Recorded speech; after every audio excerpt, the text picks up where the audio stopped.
Hello everyone. Hello प्रीतम। एक बार सभी लोग ऑडियो और वीडियो कंफर्म करिए। Am I properly audible and visible? बाकी लोग का भी वेट कर लेते हैं।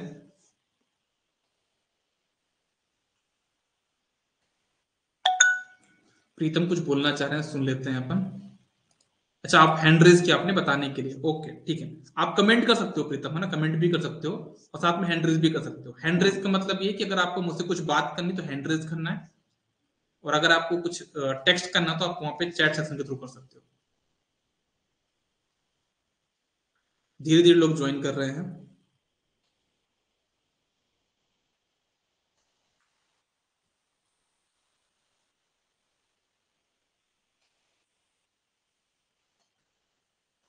जल्दी से सभी लोग ज्वाइन कर लीजिए क्लास को, क्योंकि एक बार हम लोग क्लास को स्टार्ट करेंगे तो फिर बीच में रुकेंगे नहीं, और एक फ्लो बनता है ना, वो फ्लो नहीं बिगड़ना चाहिए। इसलिए मैं बोलता हूं कि सभी लोग टाइम पे आ जाइए, है ना। चलिए, 3 लोग आ चुके हैं। हेलो प्रीतम, आयुष, गुड इवनिंग बेटा। सभी लोग ऑडियो और वीडियो कंफर्म कर दीजिए। आप लोग इस टाइम पे मतलब कंप्यूटर के सामने या मोबाइल के सामने ही बैठा रहा करिए, है ना। आप लोग इस टाइम पे कंप्यूटर या मोबाइल के सामने बैठा रहा करिए, जिससे जैसे ही क्लास स्टार्ट हो आप लोग ज्वाइन कर लें।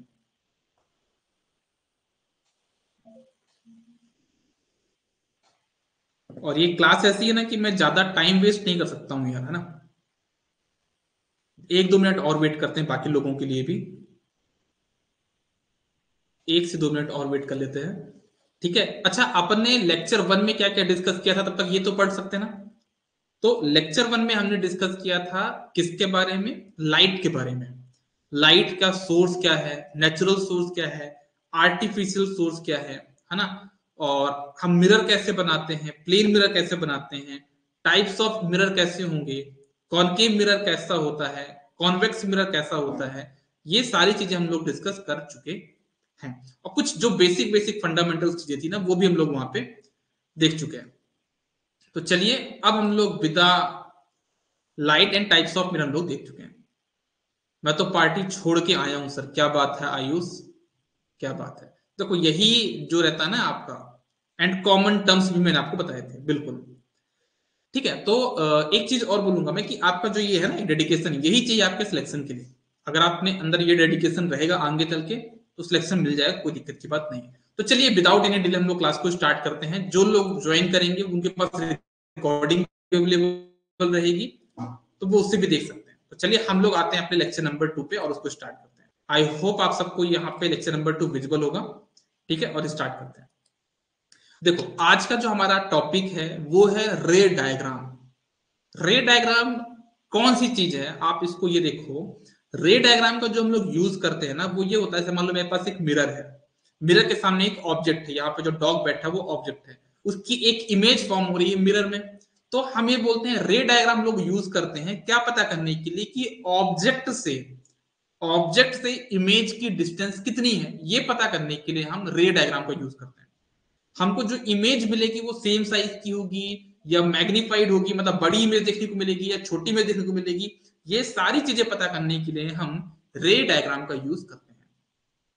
कुछ लोग बोलेंगे सर ये कैसी बात कर रहे हो आप, आपने लास्ट क्लास में बताया था कि हमारे पास एक मिरर है ना, मिरर से ऑब्जेक्ट की डिस्टेंस अगर 8 मीटर है, तो मिरर से जो इमेज फॉर्म होगी उसकी डिस्टेंस भी 8 मीटर होगी। ये तो आपने हमको लास्ट क्लास में बताया था ना सर।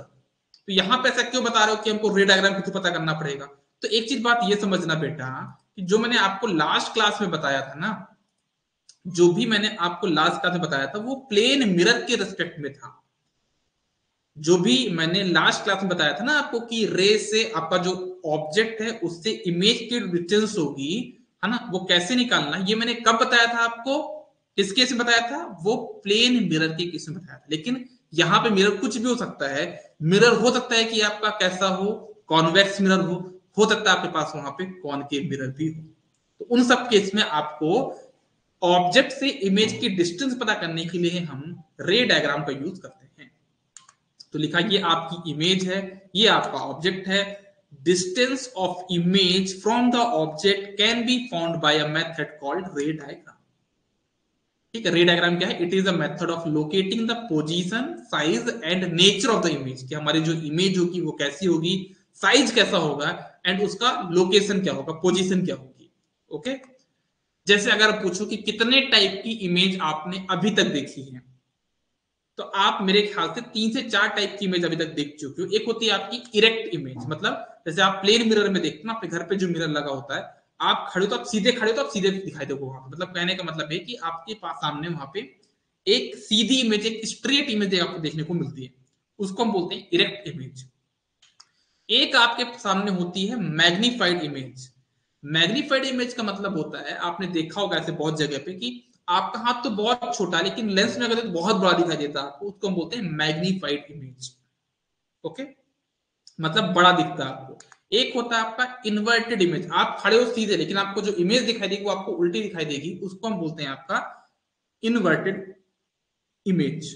ठीक है, 3 टाइप की इमेज आपने कहीं ना कहीं तो देखी होंगी। एक आपका होता है डिमेंस्ड इमेज, जैसे कि मान लो मैं आपको कुछ इमेज मतलब एग्जांपल बताना चाहता हूँ। जैसे आप लोग सेविंग करते हो, राइट? आप जब सेविंग करोगे यहाँ पे, तो क्या होता है ना कि आप अपना क्या चाहते हो, अपने चेहरे का बड़ा इमेज देखना चाहते हो, मतलब आप कहीं ना कहीं मैग्नीफाइड इमेज देखना चाहते हो अपने फेस का, राइट? आप अपने फेस का मैग्नीफाइड इमेज देखना चाहते हो। वैसे सिमिलरली जब से आप गाड़ी चलाते हो, है ना, तो जो पीछे के जो मिरर्स होते हैं, है ना, पीछे तो कार है, अब आप क्या चाहते हो, वो कार 2-3 कारें और है, तो आप ये चाहते हो कि वो 2-3 कार की इमेज एक छोटे से मिरर में दिखाई दे जाए, मतलब कार तो बहुत बड़ी है लेकिन जो इमेज आप छोटा चाहते हो, मतलब आप कंप्रेस्ड इमेज चाहते हो, तो वहां पे आपको डिमेंस्ड इमेज की रिक्वायरमेंट है। तो कहीं ना कहीं आपने ये 4 टाइप की इमेज आपने देखी होंगी। चलो एक काम करता हूँ, एक बेसिक डायग्राम बताता हूँ रे डायग्राम बनाने का, है ना, मतलब कुछ नई चीज नहीं बताने वाला हूँ यहाँ पे। जो लास्ट क्लास में मैंने आपको बताया था ना कि पोल, सेंटर ऑफ कर्वेचर, है ना, आपका प्रिंसिपल एक्सिस, ये सारी चीजें आपको पता होगा, फोकस क्या होता है, उसको बनाने के लिए एक छोटा सा रफ में से आप कॉपी में कहीं बनाते हो ना, तो कैसे बनाते हैं उसके लिए यहाँ पे रूल बता रहा हूँ मैं, क्योंकि पहली बार बता देता हूँ, कोई दिक्कत नहीं है। एक आपको यहाँ पे एक लाइन ड्रॉ करिए आपने 12 सेंटीमीटर की, है ना, ये आपकी प्रिंसिपल एक्सिस हो गई।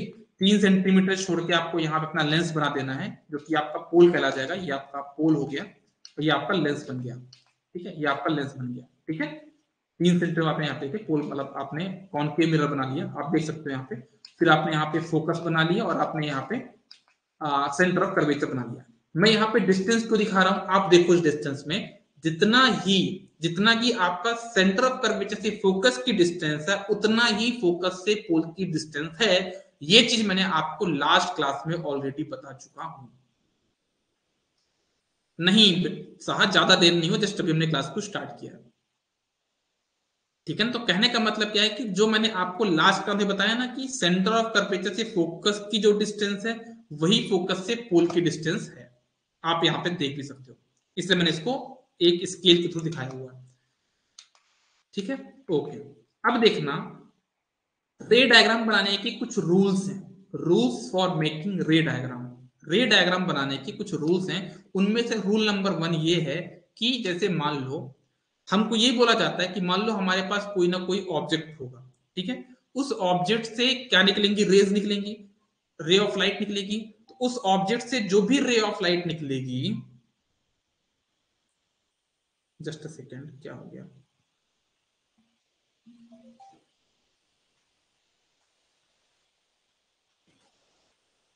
रुकना एक मिनट आप।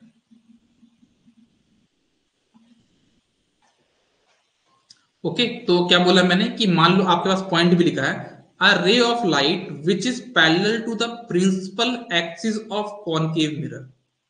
मतलब कोई भी रे है जो कि प्रिंसिपल एक्सिस, जो आपकी व्हाइट लाइन है ना, ये सेंटर ऑफ कर्वेचर, फोकस, पोल, इससे जो लाइन होके गई है आपकी क्या है, प्रिंसिपल एक्सिस। तो कोई भी रे, इंसिडेंट रे, जो कि प्रिंसिपल एक्सिस के पैरेलल है, वो हमेशा रिफ्लेक्ट होने के बाद फोकस से होके जाती है। पहला पॉइंट समझ में आ गया? क्या बोला मैंने, देखना, जैसे मान लो ये ए और बी मेरे पास ऑब्जेक्ट है, ए बी से मेरे पास यहाँ पे इंसिडेंट रे आई, अब रिफ्लेक्ट होगी, और जब रिफ्लेक्ट होके ये प्रिंसिपल एक्सिस को कट करेगी, तो कहां पे कट करेगी, फोकस से होके जाएगी। क्या ये पॉइंट सबको क्लियर है कि नहीं है? ये मैं अभी आपको कॉनकेव मिरर के लिए बता रहा हूं, कॉन्वेक्स मिरर के लिए बाद में बताऊंगा। क्या आप सभी को ये पॉइंट क्लियर है कोई भी एक ऑब्जेक्ट है, ऑब्जेक्ट से इंसिडेंट रे निकली, और जो इंसिडेंट रे निकली अगर वो प्रिंसिपल एक्सिस के पैरेलल है, तो रिफ्लेक्ट होने के बाद वो आपके, साहब कुछ बोलना चाह रहे हैं? हाँ साहब बोलिए। हाँ सर, ये मतलब जो ऑब्जेक्ट है वो कहाँ पर रखा है वो मैटर ए नहीं और करेगा। बी, जो ए बी लिखा ना वहां पे, वो आपका ऑब्जेक्ट है। हाँ, वो कहाँ पर रखा है ये मैटर नहीं करेगा। वो मैटर आगे बढ़ करेगा, उसकी पोजीशन में चेंज करता जाऊंगा, अभी तो मैंने रैंडमली ले लिया, है ओके। ना। लेकिन वो कहीं पे भी रहे, ऑब्जेक्ट कहीं पे भी रखे, उससे जो रे निकलेगी अगर वो प्रिंसिपल एक्सिस के पैरेलल है, तो रिफ्लेक्ट होने के बाद वो फोकस से होके जाएगी। चाहे वो ऑब्जेक्ट सी के इधर पे हो, चाहे राइट हैंड साइड पे हो, चाहे फोकस पे हो, चाहे कहीं पे भी हो, अगर ओके। उससे इंसिडेंट रे निकल रही है parallel to the principal axis, reflect होने के बाद वो फोकस से होके जाएगी। जो आपने क्वेश्चन पूछा कि ऑब्जेक्ट कहां पे रहेगा, तो वो मैं अभी आगे आज की क्लास में बताऊंगा कि ऑब्जेक्ट यहां पे रहेगा तो क्या होगा, यहां पे रहेगा तो क्या होगा, और वहां पे रहेगा तो क्या होगा। ठीक है, ठीक है। ओके। और आप लोग ऐसा कर सकते हो ना, अगर आपको कुछ डाउट आता है और आपको लगता है कि चैट सेशन में पूछना टाइम वेस्ट होगा, तो आप डायरेक्टली हैंड रेस के थ्रू भी अपना डाउट पूछ सकते हो, उसमें कोई भी इशू नहीं है। ठीक है, मैं तो यही चाहता हूं कि आपके सारे डाउट्स क्लियर रहे, और पढ़ भी इसीलिए रहे कि आपके सारे डाउट्स क्लियर रहे। चलिए आगे बढ़ते हैं। ओके, सेकेंड पॉइंट है रूल नंबर 2, कि जैसे मान लीजिए कि आपका यहां पे एक ऑब्जेक्ट है। अब मान लो ऑब्जेक्ट से कोई भी इंसिडेंट रे आएगी मिरर की तरफ, और वो जो इंसिडेंट रे है अगर वो सी पॉइंट से होके जाती है, मतलब अगर वो सेंटर ऑफ कर्वेचर से होके जाती है, तो रिफ्लेक्ट होने के बाद वो सेंटर ऑफ कर्वेचर से ही वापस होके जाएगी। समझ में आया क्या बोला मैंने? नहीं आया समझ, डायग्राम के थ्रू देख लो।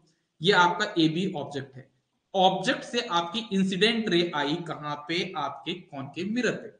अब रिफ्लेक्ट होके वो सेम पाथ से होके जाएगी, मतलब वो सेंटर ऑफ कर्वेचर से होके ही जाएगी। क्लियर है कि नहीं है क्लियर? बताओ सभी लोग, क्या ये दो पॉइंट आप लोग को क्लियर हुए? क्या क्या बताया मैंने? पहला पॉइंट बताया था कि अगर वो प्रिंसिपल एक्सिस के पैरेलल आती है, तो रिफ्लेक्ट होके फोकस से होके जाएगी। दूसरा पॉइंट, अगर इंसिडेंट रे आपके सेंटर ऑफ कर्वेचर से होके जाती है, तो रिफ्लेक्ट होके वो सेम पाथ के थ्रू रिफ्लेक्ट होके जाएगी। दो चीजें मैंने आपको बताई। थर्ड पॉइंट पे हम आते हैं।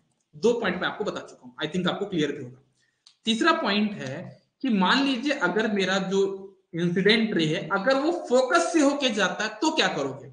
तो याद रखना, जब आपकी जो पहला पॉइंट बताया था मैंने कि अगर वो प्रिंसिपल एक्सिस के पैरेलल आती है, तो रिफ्लेक्ट होके फोकस से होके जाएगी। इस बार उल्टा कर दो, अगर वो फोकस से होके जाती है, तो रिफ्लेक्ट होने के बाद वो प्रिंसिपल एक्सिस के पैरेलल हो जाएगी। बात क्लियर कि नहीं? देखना, ये ए बी एक ऑब्जेक्ट है, यहां से आपकी इंसिडेंट रे आई, कहां पे आई? कॉनकेव मिरर पे रिफ्लेक्ट होगी, और रिफ्लेक्ट होके वो कहां पे हो जाएगी? प्रिंसिपल एक्सिस के पैरेलल हो जाएगी। तो रूल नंबर थर्ड मैंने आपको यहां पे बता दिया। आते हैं रूल नंबर 4 पे। रूल नंबर 4 ये बोलता है कि जैसे मान लीजिए, है ना, जैसे आपका ये ए बी ऑब्जेक्ट है, ऑब्जेक्ट से इंसिडेंट रे डायरेक्ट पोल पे आ रही है, तो क्या होता है? जैसे देखो, जब पोल पे आ रही है तो प्रिंसिपल एक्सिस और पोल के बीच में एक एंगल बनेगा, जिसको हम बोलते हैं एंगल ऑफ इंसिडेंस।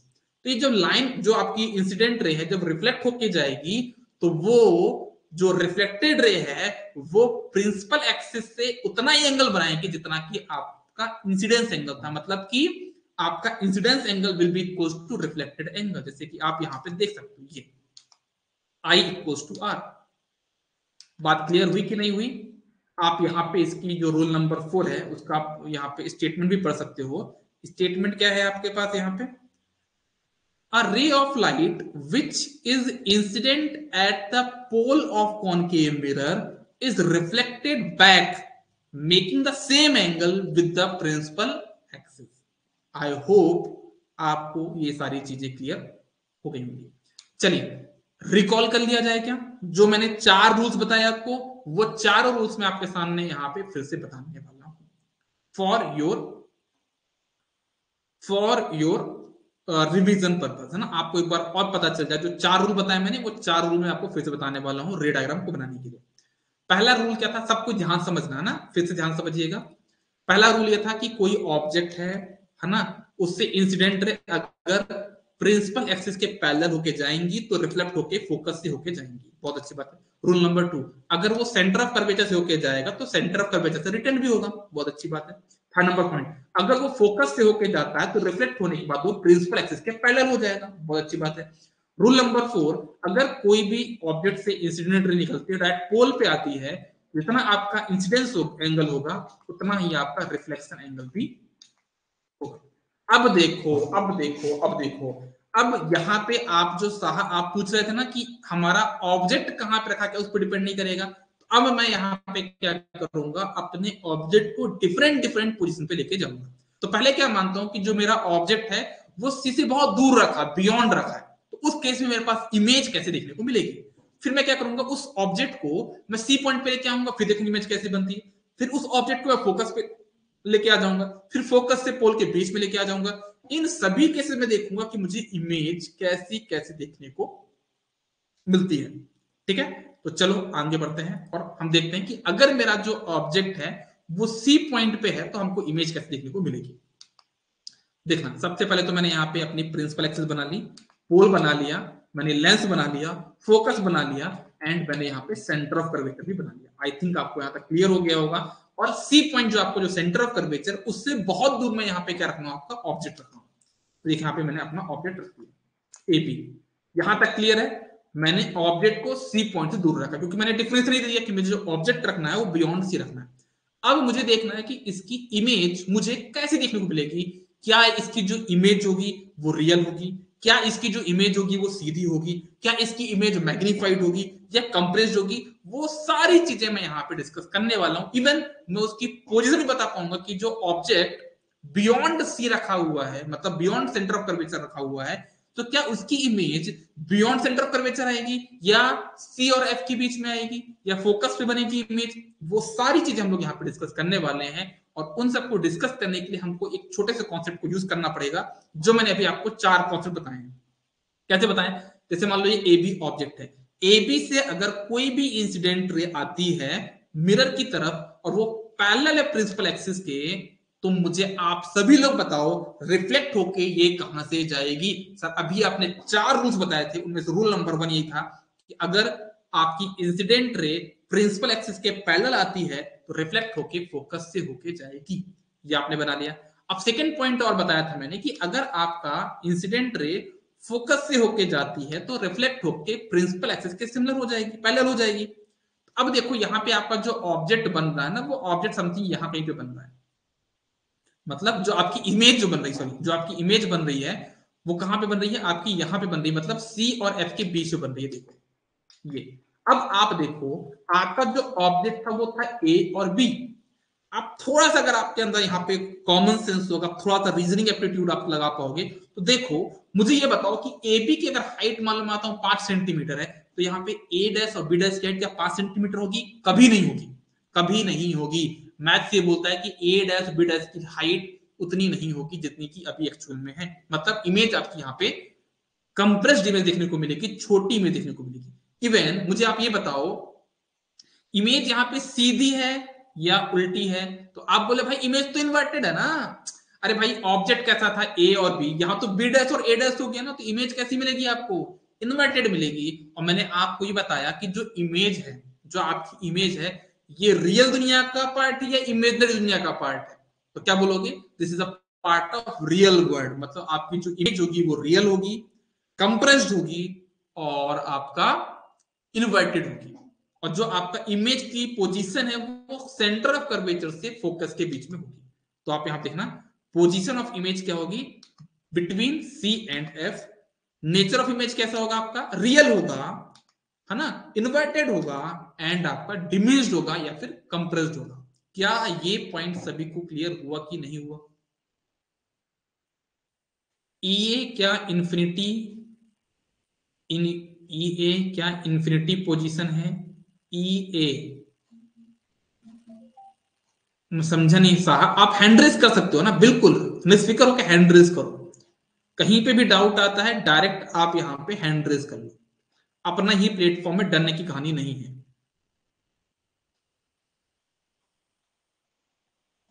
किसी को डाउट हो? ओके, चलो साहा से बात करते हैं, क्या बोलना चाह रहे हैं। हाँ बेटा बोलिए। हाँ सर, बोल रहा था कि आपने बी सी के बियॉन्ड लिया है, इसीलिए बोल रहा था। बुक में सभी जगह लिखा होता है इंफिनिटी पोजीशन में अगर ऑब्जेक्ट होगा, तो ये क्या इंफिनिटी पोजीशन है, मतलब ये इन्फिनिटी पोजीशन नहीं है, अब वो कहीं पे भी हो सकता है, 1 सेंटीमीटर 10 सेंटीमीटर कहीं पे भी हो सकता है वो चीज। अच्छा अच्छा। ठीक है? वो बियॉन्ड सी मतलब कहीं पे भी कुछ भी हो सकता है। ठीक है, अब ओके अगर इन्फिनिटी करें तो क्या होगा, जो डिमेंशन है वो बहुत छोटा हो जाएगा, कंप्रेस मतलब निग्लिजिबल इमेज हो जाएगी। ठीक है ना, ओके मतलब सी से जितना दूर जाते जाओ कि इमेज बहुत छोटा होता जाएगा। ओके। ओके, चलिए आगे बढ़ते हैं अपने सेकंड पॉइंट की तरफ। हम क्या करेंगे इस बार, ऑब्जेक्ट को जो बियॉन्ड सी है, इस बार मैं क्या करता हूं उसको सी पॉइंट पे लेके आता हूं, मतलब सेंटर ऑफ कर्वेचर पे मैं अपने ऑब्जेक्ट को रख देता हूं। ऑब्जेक्ट एट सी, मतलब मैं इस बार क्या कर रहा हूं, देखना मेरा जो ऑब्जेक्ट है वो कहां पे है, अब आपका सी पॉइंट पे है। ए भी जो ऑब्जेक्ट है वो सी पॉइंट पे रख दिया मैंने। अब मैं देखता हूं कि इसकी इमेज कैसे बनने वाली है।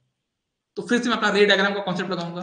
इंसिडेंट रे आई, रिफ्लेक्ट होकर फोकस से होके जाएगी, है ना। कोई भी इंसिडेंट रे अगर वो फोकस से होके जाती है तो पैरेलल हो जाएगी प्रिंसिपल एक्सिस के। तो यहाँ पे आपका जो इमेज बन रहा है वो आपका ऐसा बन रहा है। अब आप लोग यहाँ पे अपना कॉन्सेप्ट लगा के, रीजनिंग का कॉन्सेप्ट लगा के बताओ कि क्या आपकी ए बी की जितनी हाइट है, क्या बी डैश और ए डैश की उतनी हाइट नहीं है क्या? बिल्कुल बराबर हाइट, बिल्कुल बराबर हाइट होगी। अकॉर्डिंग टू मैथमेटिक्स अगर आप लगाना चाहो तो बता सकते हो कि इसकी हाइट बराबर होगी as similar to A B. लेकिन लेकिन लेकिन क्या ये इमेज आपकी रियल है या वर्चुअल है? इमेज आपकी रियल है। क्या इमेज आपकी इरेक्ट है या इन्वर्टेड है? तो इन्वर्टेड इमेज है, क्योंकि बी डैश ऊपर है और ए डैश नीचे है, मतलब इमेज आपकी इन्वर्टेड है। Okay, okay, very fine.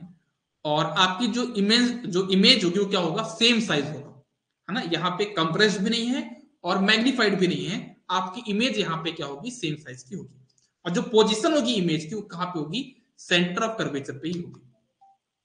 Position of image कहां पे होगा, सेंटर ऑफ कर्वेचर पे होगा। नेचर ऑफ इमेज आपका रियल होगा, इन्वर्टेड होगा एंड सेम साइज होगा।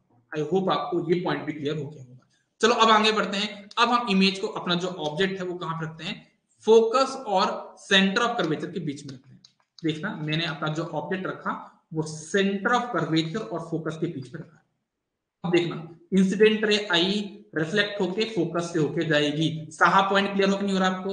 आपने पूछा था ना, आपने ही पूछा था कि सर अगर हम पोजीशन चेंज करें, आपने पूछा था ना कि अगर हम पोजीशन चेंज करते हैं किसकी, ऑब्जेक्ट की, तो वही तो किया मैंने। ऑब्जेक्ट में डिफरेंट डिफरेंट पोजीशन पे लेके जा रहा हूं, लेकिन कोई भी इंसिडेंट रे है अगर वो पैरेलल है किसके, प्रिंसिपल एक्सिस से, तो रिफ्लेक्ट होने के बाद वो फोकस से होके ही जाती है। ठीक है ना,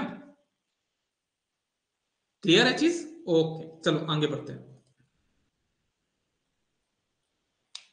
ठीक है, अब देखना सेकंड पॉइंट क्या बोला मैंने, कि अगर वो फोकस से होके गई तो रिफ्लेक्ट होने के बाद वो कहां चली जाएगी, आपके प्रिंसिपल एक्सिस के पैरेलल हो जाएगी। अब आप इसमें इमेज देखो तो कैसे आएगी, आपका A dash A B dash A dash image हो गया। अब आप यहाँ पे कॉमन सेंस लगाओगे, मैथमेटिक्स लगाओगे, रीजनिंग लगाओगे, तो आपको क्लियर दिखेगा कि जो ए डैश और बी डैश है वो कहीं ना कहीं ए बी से ज्यादा है। मतलब इमेज आपकी यहाँ पे कैसे बनने वाली है, मैग्नीफाइड इमेज बनने वाली है। ठीक है, इन्वर्टेड इमेज बनने वाली है और रियल इमेज होगी। और जो इमेज की पोजीशन होगी वो कैसी होगी, इमेज की जो पोजीशन होगी वो बियॉन्ड सी होगी। तो अब यहां पे आपका शॉर्टकट काम आने वाला है। जब आपका ऑब्जेक्ट बियॉन्ड सी था तो उसकी इमेज कहां बन रही थी, सी और एफ के बीच में बन रही थी। अब मैंने क्या किया, उल्टा कर दिया, सी और एफ के बीच में मैंने ऑब्जेक्ट रख दिया, तो उसकी जो इमेज बन रही है वो कहां बन रही है, बियॉन्ड सी बन रही है। क्लियर है या नहीं है बताइए, क्लियर है या नहीं है? बिल्कुल आपको चीजें क्लियर यहां पे होनी चाहिए।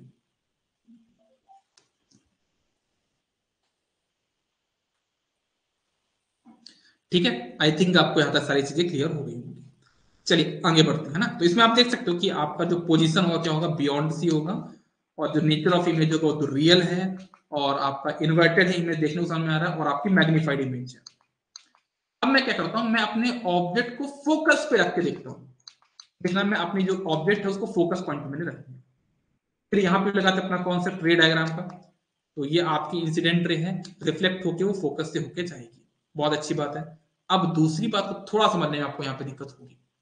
अगर मान लो इंसिडेंट रे फोकस से होके जाती है, तो अब भाई इंसिडेंट रे फोकस से होके जाएगी, मतलब आपका ऑब्जेक्ट भी कहाँ पे है, फोकस पे है। आपका ऑब्जेक्ट भी कहाँ पे, फोकस पे है। तो अगर आप इसमें से इंसिडेंट रे पास को, तो इंसिडेंट तो आपकी ऐसी हो जाएगी। तो ऐसे में तो आप पता नहीं कर पाओगे भाई आपका ऑब्जेक्ट कहाँ पे है, तो इमेज कैसे बनेगी। तो आपको थर्ड रूल पे आना है, जो आपका रे डायग्राम का था, कि इंसिडेंट रे को लेके कहां लेके जाना है आपको, सेंटर ऑफ कर्वेचर से लेके जाना है। तो आपकी जो इंसिडेंट रे है वो सेंटर ऑफ कर्वेचर से होके जा रही है ऐसे। तो वो रिफ्लेक्ट कैसे होगी, सेंटर ऑफ कर्वेचर से होके ही जाएगी। अगर incident ray centre of curvature से होके जा रही है, तो रिफ्लेक्टेड होके वो सेंटर ऑफ कर्वेचर से होके जाएगी। तो यहां पे हम देख सकते हैं कि जो मेरी इमेज बनेगी वो कहीं ना कहीं इंफिनिटी पे बनेगी, क्योंकि ये जो पिंक कलर है और जो ब्लू कलर आपस में कट नहीं कर रहे हैं कहीं पे भी रिफ्लेक्ट होने के बाद। मतलब ये हुआ कि इसकी जो इमेज बनेगी वो कहां पे बनेगी, इंफिनिटी पे बनेगी। ओके, इमेज जो भी बनेगी वो आपकी रियल होगी, वो रियल वर्ल्ड का पार्ट है। तो रियल होगी, इन्वर्टेड भी होगी, ये जो बोलते हैं आपकी जो इमेज होगी वो इन्वर्टेड भी होगी। और इवन हम ये भी बोल सकते हैं कि आपका वो जो इमेज होगा वो बहुत ज्यादा मैग्नीफाइड होगा, क्योंकि जब दूर जाते जा रहे हो, दूर जाते जा रहे हो, तो कितना होगा आपको, वो बहुत ज्यादा मैग्नीफाई हो जाएगा। ठीक है, ओके। नेक्स्ट पॉइंट बात करें कि अगर आपका जो ऑब्जेक्ट है वो पोल और फोकस के बीच में है तो क्या होगा। अगर आपका ऑब्जेक्ट पोल और फोकस के बीच में है तो क्या होगा। तो देखना, incident ray I parallel to principal axis, reflect होके फोकस से होके जाएगी। ओके, बहुत अच्छी बात है। अब अगर मैं बात करूं आपका फोकस से होके जाएगी तो ऐसी बनेगी इमेज, लेकिन इसमें आपका ना तो इमेज नहीं कट हो रही, मतलब तो आपको क्या करना होगा, यहाँ पे सेंटर ऑफ कर्वेचर का कॉन्सेप्ट लगाना होगा ऐसा। तो हम ये बोल सकते हैं कि देखो ना, रियल वर्ल्ड में जो रियल पार्ट है, क्या यहाँ पे कट कर रहा है, क्या इसको नहीं कर रहा है। जो पिंक रे है और जो आपका यहाँ पे क्या कहते हैं ब्लू लाइन है, या फिर जो ब्लू लाइन है वो आपस में कट कर रही है, क्या रियल वर्ल्ड में नहीं कर रही है। तो अगर मैं इसको इमेजिनरी साइड, मतलब वर्चुअल वर्ल्ड, मतलब बिहाइंड द मिरर, मतलब क्या बोलेंगे इसको, जो आपका अपेक्स सरफेस है ना, उसके पीछे अगर मैं इसको एक्सपांड करूं तो मुझे कैसे मिलेगा, ये यहां पे कहीं भी मिलेगा, इसकी इमेज यहां कहीं भी बनेगी। तो कहने का मतलब ये है कि देख लो, इस बार पहली बार कॉनकेव मिरर में जितने भी केसेस मैंने देखे, या अभी हम क्या पढ़ रहे हैं, कॉनकेव मिरर, मैंने ऑब्जेक्ट को हर एक पोजीशन पे रख के देखा, और मैंने ये भी देखा कॉनकेव मिरर के कि किसी भी केस में इमेज अभी तक मेरी सीधी नहीं बन रही थी। ये पहला केस है जब मेरी इमेज क्या बन रही है, सीधी बन रही है। और कब बन रही सीधी, जब आपका ऑब्जेक्ट फोकस और पोल के बीच में है, तब आपकी इमेज यहां पे सीधी बन रही है, मतलब इरेक्ट बन रही है। लेकिन लेकिन लेकिन वो एक इमेजिनरी दुनिया का वर्ड है, मतलब वो आपकी जो इमेज बनेगी वो आपकी वर्चुअल बनेगी। Nature of position of image क्या होगी, behind the mirror. Nature of image क्या होगा, वर्चुअल होगा, मतलब इमेजनरी होगा, है ना, सीधा होगा। ये पहली बार इमेज आपकी इरेक्ट बन रही है कॉनकेव मिरर में। और थर्ड आपका यहाँ पे मैग्नीफाइड इमेज हो, आप देख सकते हो यहाँ पे इमेज आपको बड़ी देखने को मिल रही है। तो आई होप आपको सारी चीजें यहाँ पे क्लियर होंगी। ऑब्जेक्ट अगर आपका इन्फिनिटी पे होगा तो क्या होगा, इसको भी देख लो। अगर आपका इमेज ऑफ इन्फिनिटी पे होगा तो क्या होगा, आपने जो पूछा था वही मैंने करा, है ना। अगर आपका इमेज इन्फिनिटी पे हो तो क्या होगा, देखना, इंसिडेंट रे ऐसे आई, रिफ्लेक्ट होकर यहाँ से जाएंगी, यहाँ से इंसिडेंट रे आई और रिफ्लेक्ट होकर यहाँ पे जाएंगी। तो कहने का मतलब ये है कि जब हमने बिहाइंड क्या लिया था, बियॉन्ड सी लिया, तो आपका कंप्रेस्ड इमेज थी। लेकिन यहाँ पे क्या हो जाएगा, आपके पास इमेज इन्फिनिटी पे आपका इमेज बनेगा और आपका ये हाईली छोटा हो जाएगा, मतलब बहुत ज्यादा कंप्रेस्ड हो जाएगी इमेज। अगर आप उसको क्या कर लोगे, इन्फिनिटी पे रखोगे तो इमेज आपकी बहुत ज्यादा छोटी हो जाएगी। यहाँ पे ध्यान रखिएगा, जैसे मैंने मैग्नीफाइड बताया था, यहाँ पे हाईली डिमिन्स्ड होगा, कंप्रेस्ड होगा। ये मैंने जितने भी केसेस आपको बताए हैं उनका मैंने यहाँ पे क्या रख दिया है। सर इसमें वो रूल नंबर 2 क्यों यूज नहीं हो रहा है, लाइन सी से पास करेंगे तो वो भी सेम ही आएगा। तो देखो उसकी जरूरत नहीं पड़ी आयुष, उसकी रिक्वायरमेंट नहीं पड़ी है ना। लास्ट जो केसेस थे उनमें रिक्वायरमेंट पड़ी तो मैंने उनका यूज किया, है ना। मुझे क्या था आंसर, देखो आप जब कोई क्वेश्चन सॉल्व करते हो तो जरूरी नहीं कि आप सारे आप वहां पे कॉन्सेप्ट लगा दोगे, सारे फॉर्मुले लगाओगे। हो सकता है एक दो फॉर्मुले से आपका आंसर आ जाए, तो हम बाकी फॉर्मुले क्यों लगाएंगे। ठीक है, क्या यहां तक सबको चीजें क्लियर है कि नहीं है क्लियर, एक बार कंफर्म कर दो सभी लोग। बहुत फास्ट कराया है मैंने, मैं खुद बोल रहा हूं, लेकिन पूरा पढ़ाया है। लाइट में आपसे कोई भी क्वेश्चन नहीं छूटेगा, ये मिरर वाले जो कॉन्सेप्ट होते हैं ना, हर एक क्वेश्चन आपसे बन पाएगा, उसके लिए आपको पूरा पढ़ना पड़ेगा। अभी क्लास के टाइम पे, अभी मैं क्लास ले रहा था, आपको दिखा दूंगा मैं। क्लास में मैसेज ये आया है कि अभी जो ITI TI को पेपर हुआ आज जो था ITI TO का, वो किसी को हवा नहीं लगी है। क्यों नहीं लगी? क्योंकि एग्जाम पैटर्न अब ऐसा नहीं रह गया कि आप वो पढ़ के चलो सब जो बाकी लोग पढ़ के जा रहे हैं। एग्जाम पैटर्न कुछ भी हो सकता है यार, कितने भी डेप्थ में क्वेश्चन बन सकते हैं, तो आपको उस लेवल का पढ़ के जाना पड़ेगा, है ना। अब आपका ये नहीं बोल सकते कि यार हम पुराने क्वेश्चन पढ़ के चले तो हमारा सिलेक्शन हो जाएगा। दुनिया चेंज हो चुकी है, अब आपको कुछ नया करके जाना पड़ेगा, और इसीलिए मैं आपको पूरा पढ़ा रहा हूँ। क्या सभी को यहां तक सारी चीजें क्लियर हैं? एक बार कंफर्म कर दो।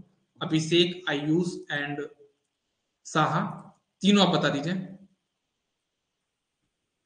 तो मैं आगे बढ़ूं।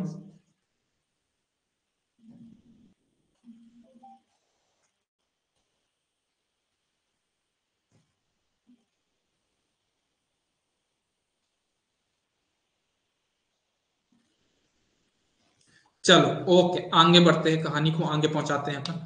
एक क्वेश्चन सॉल्व किया जाएगा। अच्छा यूज देख लो, कॉन्केव मिरर का यूज क्या क्या होता है।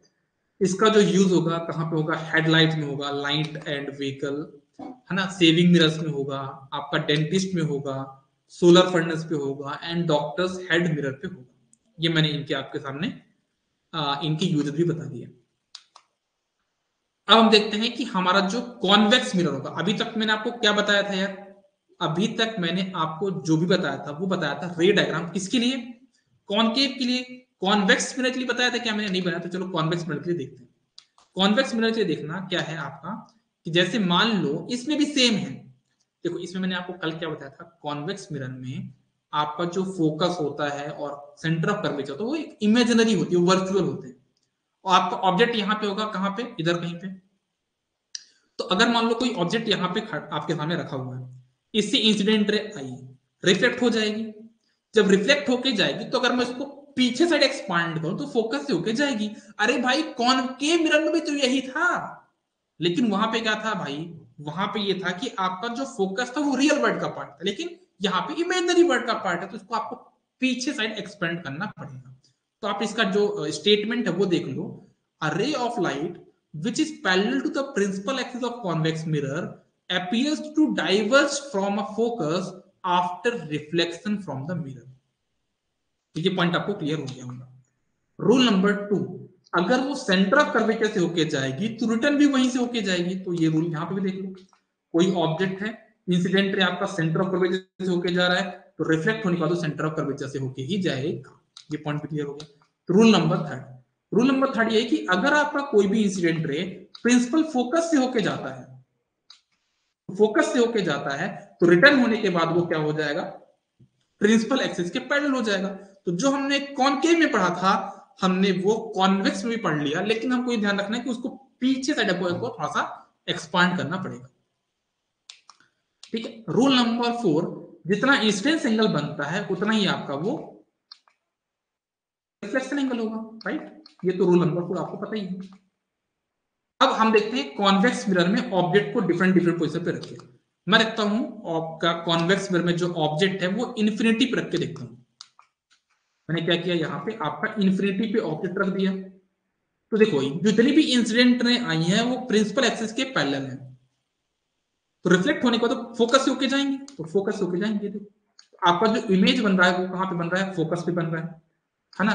और आपका जो नेचर ऑफ इमेज है वो वर्चुअल है, और वो आपका यहाँ पे इरेक्ट है और बहुत ही छोटा है। जो आपका इमेज होगा बहुत ज्यादा छोटा हो जाएगा। ठीक है, ओके।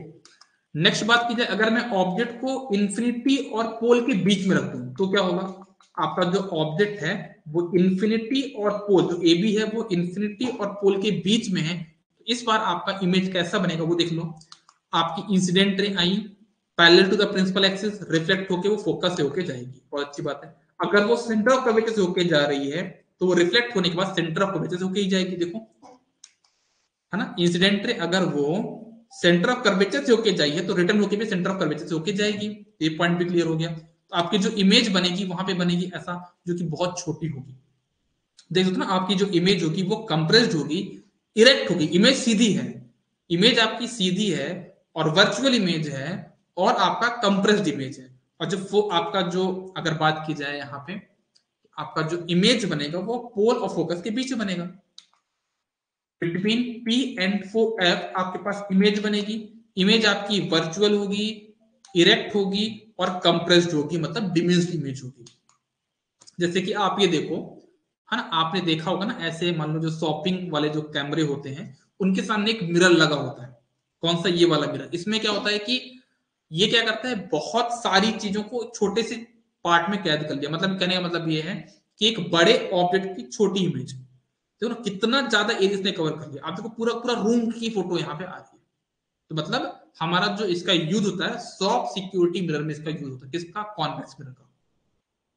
ठीक है, मतलब बड़ी चीज की छोटी इमेज देखनी है। जैसे कि मैंने आपको किसका बताया था, जो कार में आप देखो ना पीछे कौन सी कार आ रही है, जब गाड़ी ड्राइव करते हो देखो पीछे कौन सी कार आ रही है, तो आप उस कार की छोटी में देखना चाहते हो, राइट? मतलब चार पांच का, तो चार पांच कार आपको दिख जाए, तो आप यहाँ पे इस मिरर का यूज करोगे।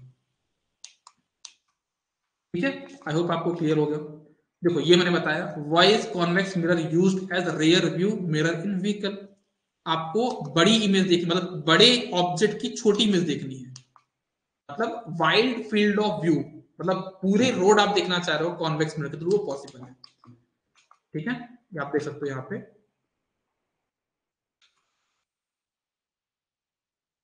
Concave mirror cannot be used in vehicle because it produces inverted image of distant object। मतलब आप क्वेश्चन बताया गया है कि भाई हम कॉन्केव मिरर क्यों यूज नहीं कर पा रहे हैं, तो मैं आपको बता दूं, कॉन्केव मिरर में, कॉन्केव मिरर में आपकी जितनी भी इमेज आई है, जितने भी केसेस थे ऑब्जेक्ट रखने के, उनमें सिर्फ एक ही केस था जहां पे इमेज सीधी थी। बाकी हर एक केस में आपकी इमेज क्या थी? उल्टी थी, इन्वर्टेड थी। तो क्या आप ये चाहते हो कि आप गाड़ी चला रहे हो आपको कार उल्टी दिखाई दे? नहीं चाहते। आप तो ये चाहते हो भाई आपकी इमेज सीधी हो, है ना?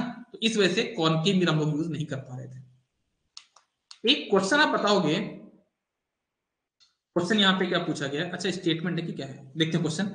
No matter how far you stand from a mirror. ये मैटर नहीं करता कि आप मिरर से कितनी दूर खड़े हैं। ये मैटर नहीं करता कि आप मिरर से कितना दूर खड़े हैं, आपकी इमेज इरेक्ट होनी चाहिए, उसके लिए हम कौन सा मिरर यूज करेंगे। क्वेश्चन आपको समझ में आया कि नहीं आया? बिल्कुल बिल्कुल बिल्कुल।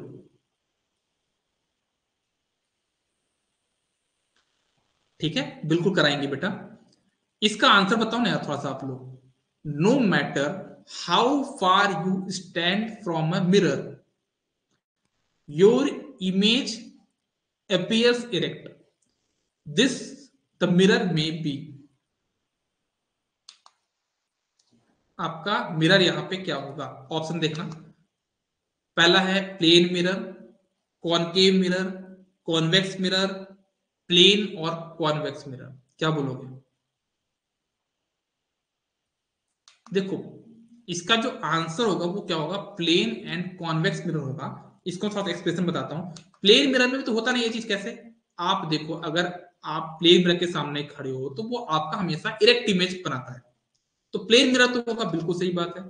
कॉनकेव मिरर में क्या होता है देखना, कॉनकेव मिरर में सिर्फ एक ही केस था जहां पे आपकी इमेज क्या बन रही थी? सीधी बन रही थी। बाकी हर एक केस में आपकी इमेज इन्वर्टेड बन रही थी। सिर्फ एक यही केस था जहां पे आपका ऑब्जेक्ट फोकस और पोल के बीच में था, सिर्फ उसी केस में आपकी इमेज यहाँ पे क्या आ रही थी? इरेक्ट आ रही थी। बाकी हर एक केस में आपकी इमेज इन्वर्टेड थी।